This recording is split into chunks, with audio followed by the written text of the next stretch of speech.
Hi there, welcome to Rose Tinted Gaming. My name's Hunter, and today we're going to continue our playthrough of Sly Cooper and the Thievius Raccoonus. Last time, we rushed through an incredibly short level through a treasure vault, and today's going to be quite similar.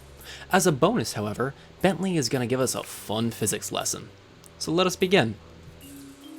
So with the completion of our last level, we now have a total of 3 treasure keys. This is sufficient to unlock the next section of the map, but as of right now, there's no real reason for us to head over there. This fact in and of itself infuriated me as a child. The reason being that the 2 levels we've already completed were obviously on display, and I thought, after completing them, the area was finished and I was good to move on. In reality, there are 2 other levels slightly hidden in this first area that I had no idea about. So when I went ahead and finished the 3 levels in the next area, I was violently confused to find that to reach the final boss, 7 keys are required. So let's go ahead and remedy that mistake from all those years ago by finishing one of those levels today. Sly, see that machine wheel? If my knowledge of mechanical engineering serves me right, applying significant rotational torque to achieve maximum velocity will yield a positive result. You mean something good might happen if I can get the wheel to spin fast enough? Isn't that what I just said? The energy of that cutscene really reeks of, oh, do you mean sodium chloride? Of Jimmy Neutron fame. Regardless, I have yet another story from my past to share here. The first time I saw this cutscene, I had no idea what the hell Bentley was saying. The only thing I caught on to was the last line where he says, "Isn't that what I just said?" in that insufferable way of his. In that fun way that kids do, I got the phrase stuck in my head and ended up saying it on repeat, basically all day for seemingly no reason. This came to an abrupt halt, however, when I accidentally said it to my mother. I can't even remember the context, I just know that it was in response to something that she said. What I do distinctly remember, however, is the hour-long lecture on respect that I sat through immediately after that blunder. Fun times all around. Enough trauma dumping though, here's the level. Temperature's reading way off the charts in here. This must be the power source for the storm machine! So this is apparently going to be a video of contradictions, wherein I will contradict essentially everything I said during our 3rd episode. A smarter man might have played through the entire game first before starting the series. I am not that man, it seems. Bentley lets us know in this cutscene that this area is the power source for the storm machine, something that I assumed the other level was. It still doesn't make any sense though. Like, this is a random tower in the middle of the hub world, and in no way can connect to the giant storm blimp in the sky. This revelation also adds another question to the pile. What the hell was that other level for? It was a huge level of machinery, it was called Into the Machine. Into what machine, Bentley? My questions demand answers. Also, we have another immediate contradiction. I said back in episode 3 that those flame vents were specifically only for that level, but it seems they're here too. To be fair, that is still an incredibly small amount of vents to warrant an entire 15-second tutorial on, especially considering that the answer is just to hit them with your cane.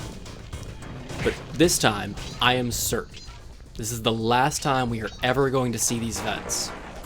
No, I'm not going to scout ahead into the game to make sure I'm right, because I know I'm right this time. Oh, also, the safe is in this room, so after completing the entire level, you've got to run all the way back to the beginning to get your upgrade. This is actually why whenever I was on my safe grind, this would be one of the levels I would intentionally skip. It's a short level, but it still felt impractical to run all the way back to the beginning. Up here, we have the central conceit of the level. As Bentley explained outside, these wheels are what this whole area is about, even though there's only 2 of them. It's pretty simple though. You run on the wheel and something fun happens. In this case, it makes these hooks run in a circle around this loop. The point is, you're supposed to jump onto the hook once the wheel has sufficiently spun up, and then the hook will escort you to the next platform. As a kid though, I will remind you, I was quite stupid, and I thought running on this wheel for much longer than required would get the hooks moving way faster, even though that is very obviously and visibly not the case. I don't know, maybe I just liked watching the light flash and the whistle blow. Who can say? Down here is something interesting, at least insofar as physics is concerned. As you can clearly see, we are almost completely surrounded and nearly submerged in what can only be described as lava. But the floor here is clearly made of some sort of iron, or some other metal. How the hell is Sly not burning his feet off just walking around here?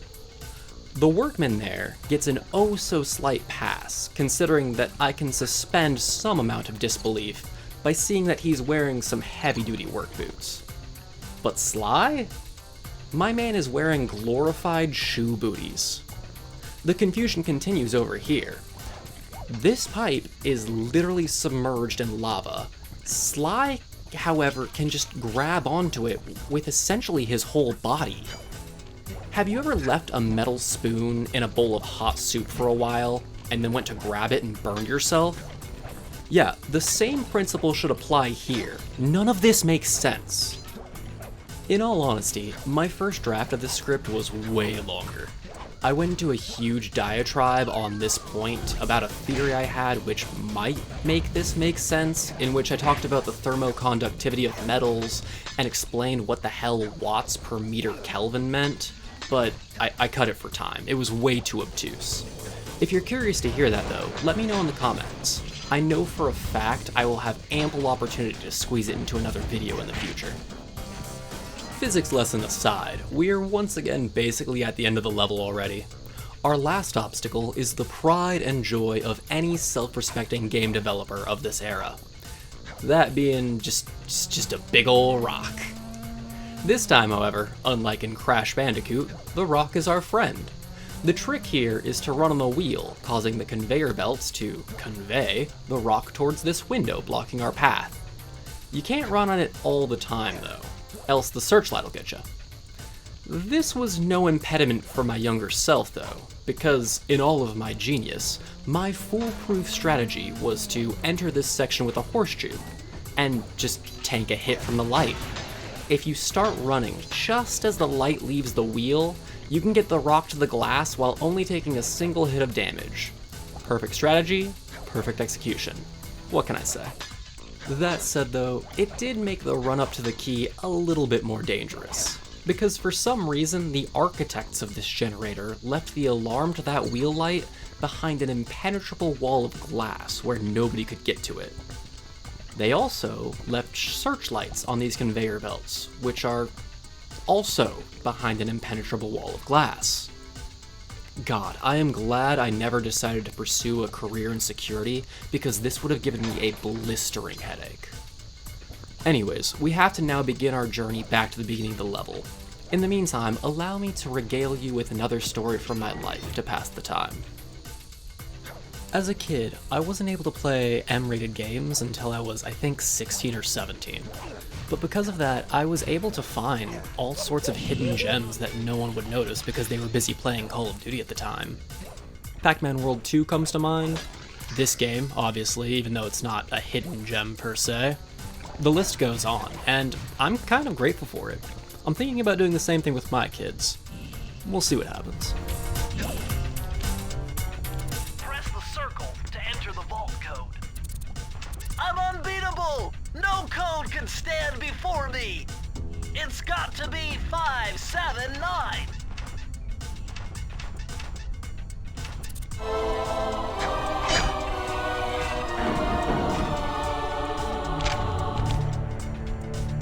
Outstanding! Another page from the Phoebus Raccoonus! This one features Dev Cooperenda's slow motion jumps. He used this to get by all kinds of airborne threats. Hit the triangle button while in the air to slow down time.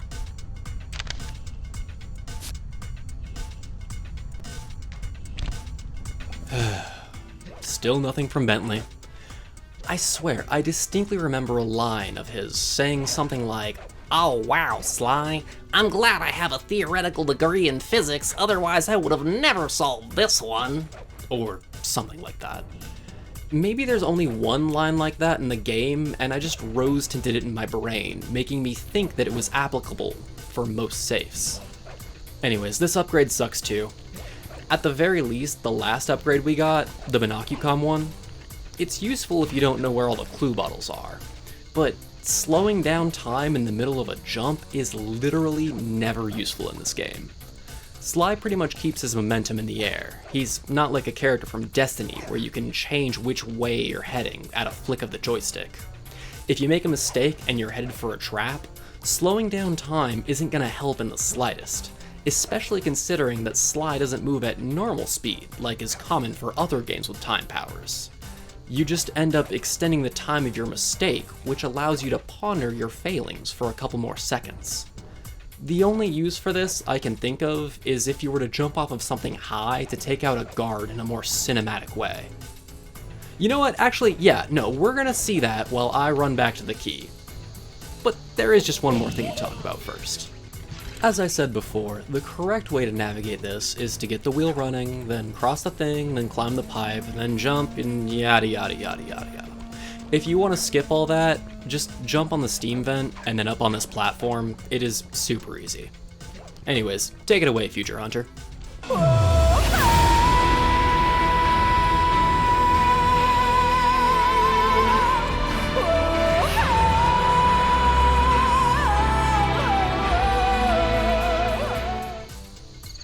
Being real, that probably took more time than the footage of me running to get the key. Oh well, got the key.